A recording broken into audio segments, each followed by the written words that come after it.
Hi, my name is Gail Zugerman. Welcome to the podcast Growing Older with Gusto.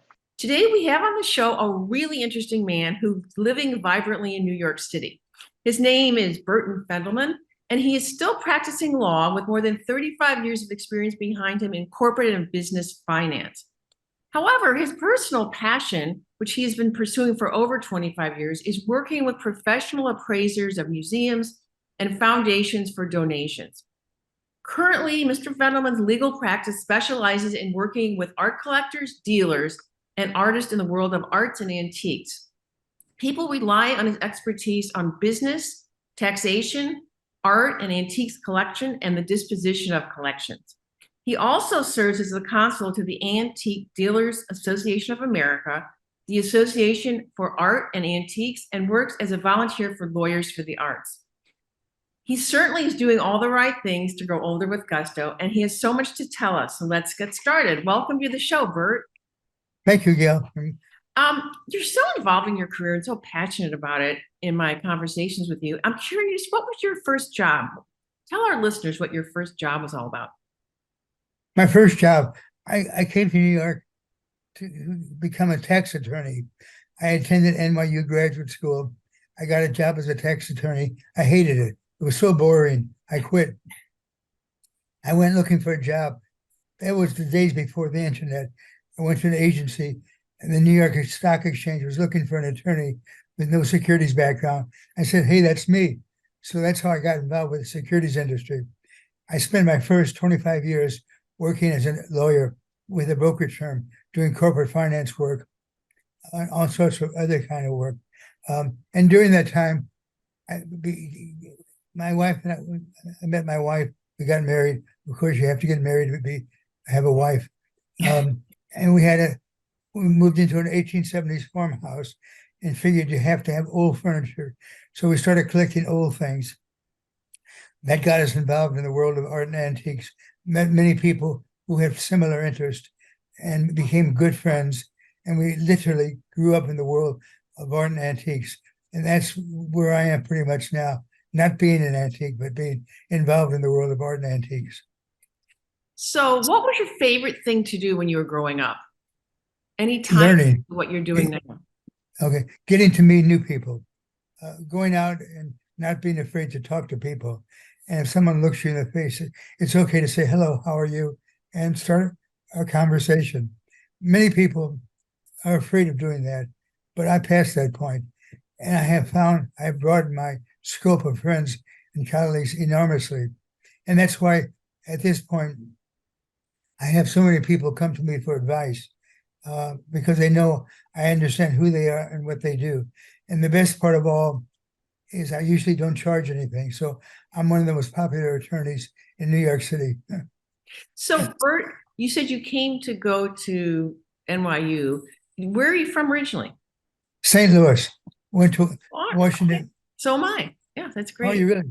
Yeah, nice I went place to to be from. Yes. Washington University undergraduate school and law school. Mhm. Had an uncle who was an attorney, told my parents I should be a tax attorney. And because Uncle High was a patriarch of the family, we all said, yes, whatever you say. So they sent me off to New York. And after 6 months, I called my family and I said, I ain't coming back. And I've been in New York since Wow. 1963, I think. You got bitten by the New York bug. Yeah. Burt, any words of advice for someone at midlife who wants to lose their fear of growing older? I think that's a concern for a lot of people at midlife. Any advice? Yes. Don't think about it. It's going to happen if you allow it to happen. I Okay. have spent my whole career, my whole life thinking my body is just a machine like an automobile. And if you don't service it, it's going to fall apart. So I've been a bicycle rider, a rollerblader, a tennis, swimming, runner, everything. And it's paid off now. In my, I call myself late middle age. That I think I'm physically in good shape because of all that background. And that keeps your mind going too, by the way. And probably the most important thing is to keep your mind going, being involved in activities. just about every. That segues right into my next question. And I know how vital you are. And I wondered, okay, so in order to be like you, you're advocating lots of exercise and lots of mental interactions. Yes, just about every volunteer position I come across that sounds interesting, I sign up for it. And it's so rewarding that you're helping people and giving back from all the many years of my knowledge and experience. And that to me is probably the secret for longevity, being involved with people. That's true. Social connections are very important. I recently read where the Surgeon General of the U.S. said that being alone is the equivalent of smoking 12 cigarettes a day. Wow. I think there's a lot of truth to that. Yes, I've read that too, that exercise is important and what you eat is important, but those social connections are the most important. Yes. So you do a lot of activities that you enjoy. And how do you think your strengths play into what you're doing right now? Well, my strengths are my lifetime experiences.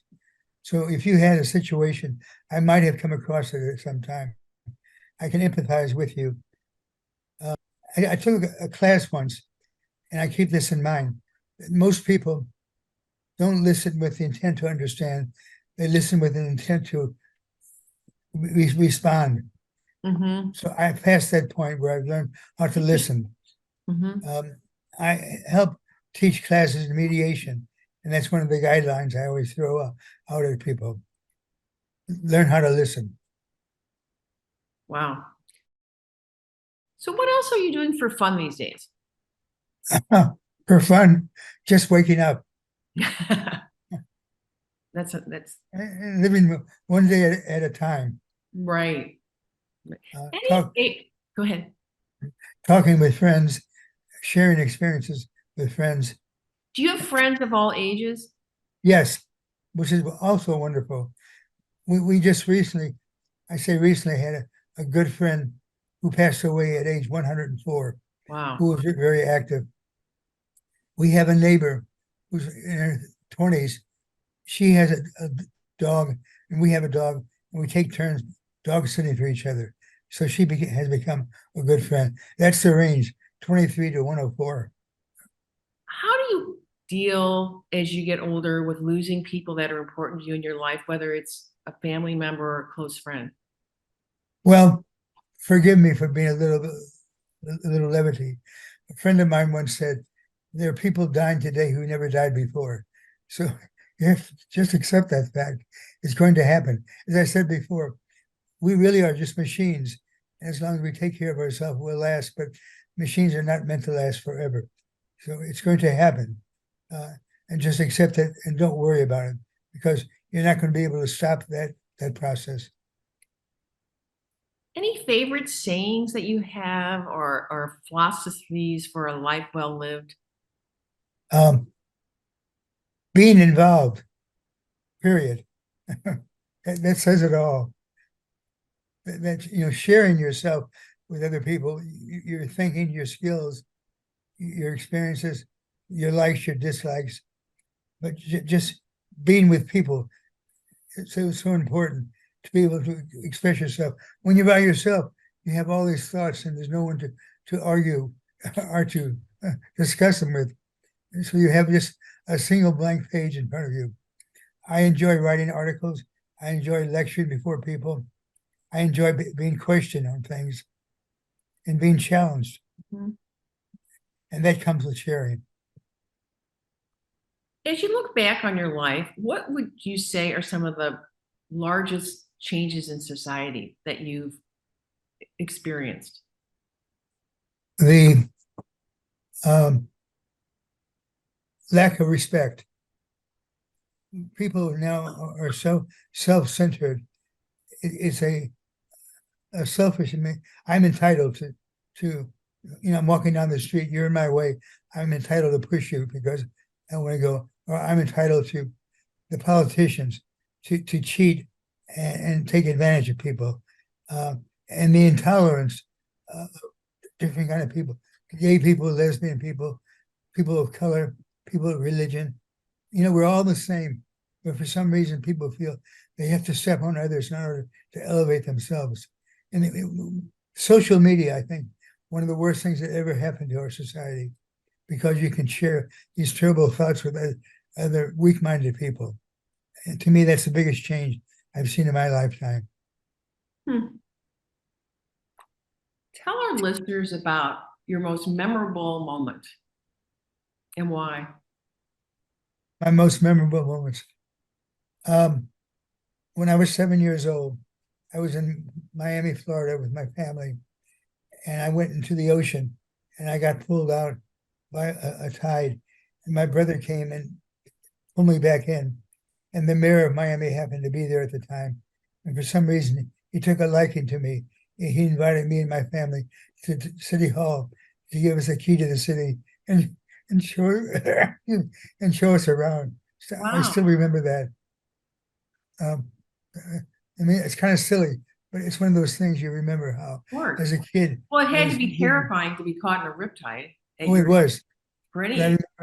I remember the mayor more so than the riptide. Let's see. Another wonderful. I did work for the Volunteer Lawyers for the Arts, and one year I was selected as a Volunteer of the Year, and there was a ceremony at which I was honored, and I was quite pleased. The numbers of people there, and I had a chance to thank everybody for their appreciation. That's very nice. Simply, I've been married to we call my trophy wife for 58 years. Wow. So that's one of my highlights. And we're still together and still good friends.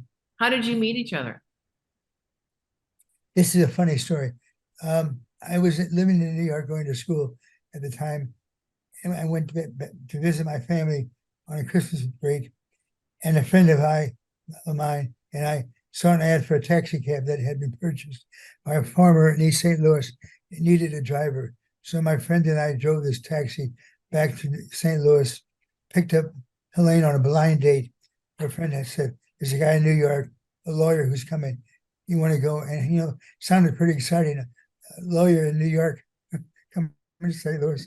So we picked her up, and my friend and I drove to East St. Louis, dropped the car off, and Helene and I went out for a drink afterwards and decided we liked each other. So it was on a blind date in a used taxi cab.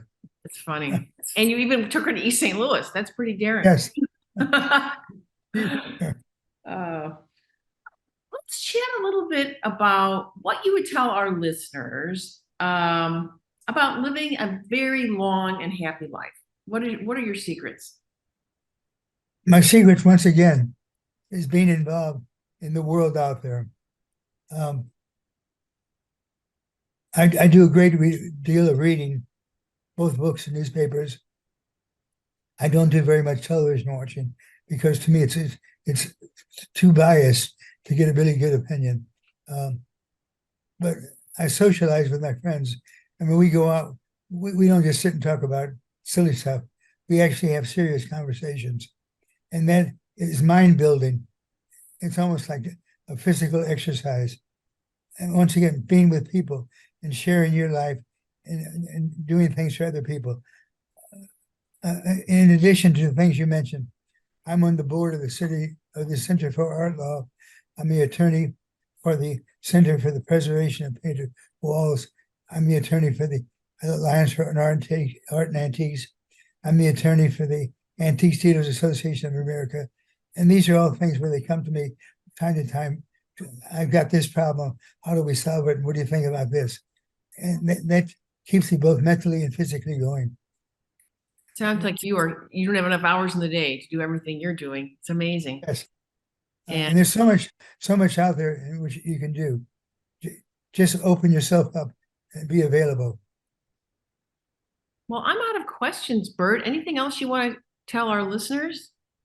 Well, the title of your program, Growing Older with Gusto, as I said before, I consider myself at age 86 to be late middle age, not older yet. That's coming still. So You're mentally, a mature adult. You're a mature adult. Yes.